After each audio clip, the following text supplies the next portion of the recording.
What's good, King Gonda? It's your boy O'Shea Duke Jackson back at it again with another episode here on the King Gonda YouTube channel. I'm so glad everybody's here. Make sure that you hit the bell and subscribe. And today we have a very powerful brother. I'm sure many of y'all know who this brother is in the space. And if you don't know him, I'm going to let him introduce himself. Go ahead, brother. Let him know who you are. Hey, what's up, everybody? This is Brandon, a.k.a. Pan-Africanism Strikes Back, with my boy O'Shea here to talk about some timely subject matter. All right, brother. And I've been watching your channel for... I first found out about who you were on the Search for Uhuru channel. We were all on a live stream. I was like, I don't know about this guy, but the more I started watching you, I could tell that you're a very intelligent man. You deal with positions and not necessarily people. So I do like that about your channel. You're always sticking to the topic.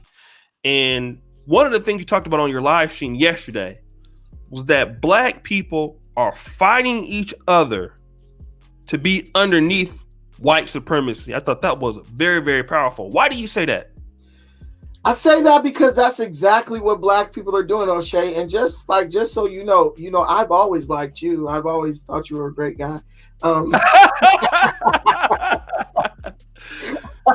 Don't try to play me, no. But yeah, that's exactly what we're doing. In one way or another, what you see on the globe, and one of the biggest inhibitors of progress is that we can have a goal, we can have something that we collectively say we want, but at the end of the day, it boils down to everybody sabotaging each other or self-sabotage to gain position underneath white supremacy. Any movement you talk about with Black folks, what happens? If you talk about ADOS movement, right? Mm-hmm. Okay, we want to get reparations. You got people coming to say, well, Black folks talk about, some people say we don't need reparations. Other Black people are like, yeah, we need reparations, but we got to vote with the Democrats or something like that to get it. And what it all boils down to is, I'm going to say anything to make sure that I'm eligible to get that job from that white man. Even if you look at YouTube, you got YouTubers, even Pan-Africanist YouTubers, they will say and do anything just to get those views up, to get that money. What are you doing? You're jockeying for position under white supremacy. And that is, and I'm quoting my boy Dynast, but you're jockeying for position under white supremacy. This is a white-owned platform. If you will say anything, feed your people anything to get the views, to get the money, what are you doing? You're saying, I want the white man to put me at number one in the algorithm over this other person, right? And then what do? They start saying anything, putting poison into our community to get the number one spot from you. You guys are fighting for position underneath in a white supremacist or white platform. So that's what that means. Everything boils down to that. The most Africaned out, metaphysically connected person on earth. Once you start trying to, get the crumbs from their table, YouTube views, or whether it's Patreons or whatever, and you start compromising, your morals and your commitment to your people for that, you're jockeying for position under white supremacy. Let me talk about this because one of the more controversial topics that because I haven't been in the Pan-African space. Don't get me wrong. I've been going to Africa dealing with content creators. I met Maya, Dr. Mumbi, but I wasn't necessarily making this kind of content until recently. Right. But one other thing I've noticed is, you have some sort of tension, not all the time, because these platforms are bringing people together. But when I talk to my pro-Black friends who are from the African American community, there's some skepticism about working with people from the continent and vice versa. And there's some people from the continent that are skeptical of working with African Americans or the Caribbean community. And when I think about that, I also hear, when you talk about African Americans and like, let's say Nigerians in America, African Americans will say, well, why don't you go back? And the Nigerians will say, well, we're performing better than you here in America. And it kind of brings me to that position. Like, at the same time, we're not helping each other. We're just basically competing with one another, trying to be underneath white people. Right. We don't want to go and do anything with each other because we're afraid that we might miss one of the butter biscuits that drop off the white man's table. You tell a Nigerian, well, bro, you talk all this stuff about America. You talk about how great Nigeria is. Why don't you go back there and build? No, we doing good in America. What he's thinking is, if I leave, my job that the white man gave me, then someone else is going to come in and take my place. And so me stand close to the white man is more valuable than me building up where I'm from. You hear people from Nigeria talk about Nigeria is the giant of Africa. Okay, then why aren't all the Nigerians over there? Why are they over here working in America, bringing more Nigerians to America and basically kind of being used as pawns by white people to kind of like to stoke that fire of self-hate? The same thing with the African Americans. Oh, I don't want to go work with no Africans. Well, you're just being a hypocrite. You don't want to work with the Africans because one reason or another they sold us into slavery. But you want to work with the white man who actually enslaved you. He was the buyer, bro. Like the buyer is damn near worse than the seller. Because the buyer was the one who was like, well, he gave me access to you, but I'm going to abuse you, right? You know what I'm saying? It's like when you buy a car off the car lot and you drive that car recklessly and damage the engine, does the dealer have to pay for that, or does the person who damaged the car have to pay for that? The person who bought the car, who damaged the car, has to pay for that. But it's like say we're the car and we're like, nah, we want to stay with the person who messed us up because that dealer should have never sold them to us, like sold me to him. It's like that's a bad analogy, but no, it's a great analogy actually. You get what I'm saying? Oh, those yes. people, whether they did it or not, which there's a lot of debate on that subject, right? There's no definite answers because I don't believe a person is going to sell their own kid, right, to a slaver, right? So when you say African soldiers, you said people's moms and daddies sold them off to white supremacy, or was it a situation that's bigger, which you're ignoring the context of it and you're just doubling down on that because why? It gives you an excuse to stay close to massa for the crumbs that fall up off of his table. So what it boils down to, O'Shea, is just a form of hypocrisy. And there's a lot of hypocrisy in all black spaces, not just Pan-Africanism, but all black spaces. And until we deal with it, we're going to have a hard time making any type of progress. How can we deal with it, in your opinion? You got to call it out. Black folks, we love calling out white folks when they do something wrong to us. But when it comes to our own people doing something wrong to us, there's like this hush. No, you can't say that. It's like when they say in the hood, stop snitching, no snitching, right? Somebody killed your mom, somebody killed your brother, somebody is a murderer up in your community, and you're basically scared. You don't want to say nothing because you want to uphold some ridiculous policy of stop snitching, right? That's the same thing in the community. Oh, don't go at other black people in public spaces. Well, black people are showing their ass in public spaces. My grandma used to tell me, wherever you show out at, that's where I'm gonna whoop your butt at. So they want to get out in the public and show their butt, show their rear end, but they don't want to be disciplined in public, right? So we really have to start separating ourselves from the people who do things that damage our community. No matter how much we like them as a person, no matter how spiritual they are and how much they're a healer and all this, no matter how handsome they are and stuff like that, we got to draw a line in the sand. You do this, you are out. You can't do that and still remain in our ranks. Every other race does it except for us. Let me talk about this because obviously you've been. What was the first African country that you went to? The first African country I ever visited was Kenya. Kenya, okay. And you've been to Kenya, and a lot of times, and what I've noticed since I've been to Kenya, I was in Kenya maybe the same time. I think maybe you were there or you had just left when I got there. Right.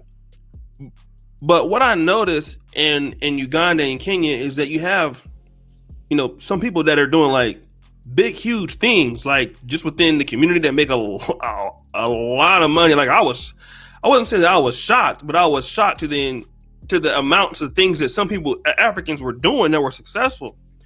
And I was thinking to myself, man, with the kind of money that some of these people are making, I don't even need to go back to America and do anything because I can do all the stuff I need to do right here.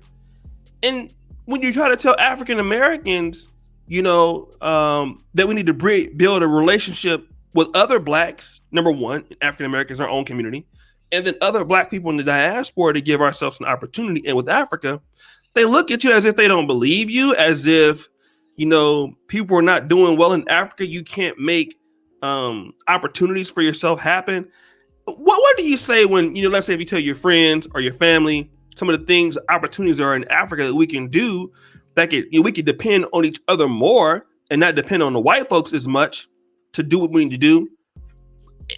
Is it like people don't believe you can achieve that in Africa, or what do you think that is? Well, I'm gonna quote one of the guys who has a YouTube channel. His name is Phil Scott. He said, "Black folks just think that white people's ice is colder." You know what I'm saying? Like, you can do anything on the continent that you do here, even better. But the one thing you won't have is the ability to have a white man be a part of it to validate it. And that's what we're really looking for when we refuse to work with our own. We need that validation that we have been psychologically programmed to believe comes with white people being involved with what you're doing.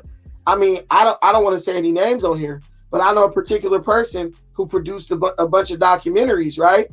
And this person, they are in the black space getting money from black people. But when they did their videos and everything, all their editors, all their cameramen were white. Yet the product was distributed to black people, right? You mean that person couldn't hire nobody black who could hold the lighting sticks for a scene or edit a video? Of course they could. But in their mind, they're thinking, oh, white people are going to just do it better. They're just going to make it a little nicer and all that stuff. And until we let go of those type of programmed beliefs and like thought processes, we're always going to be at a position where we're always on the bottom, because as long, it's like Dr. Amos Wilson said, we are ruled by the power of influence. The power of influence tells you that these people do everything better than you can do it just because they are who they are. Somebody says, well, you could get a black person to build your house, or you get a white person. The black person says, oh, I want the white person to do it because white people know more about building nice houses. You really are dealing with people who have that type of low-level thinking, and that slave mindset. Because the white people are on top and they're there because they're better than us. And so it plays out in every aspect, even among black people who have achieved success themselves. You know what I'm saying? We've done all this. We've proved to ourselves we're able to achieve this level of success, but now we're looking down on the people like us, not believing that they're capable of doing what we're doing. How many NFL players, athletes, movie stars who are black got white people being their interior designers and their stylists and all this type of stuff? Who cuts Jamie Foxx's hair? Obviously a white guy, because his hairline be all jacked up, right? But we think that that's better because that's what we bought into. So it's just another form of hypocrisy. That's what it boils down to. Okay. Well, brother, I won't keep you too long because you really touched on the topic.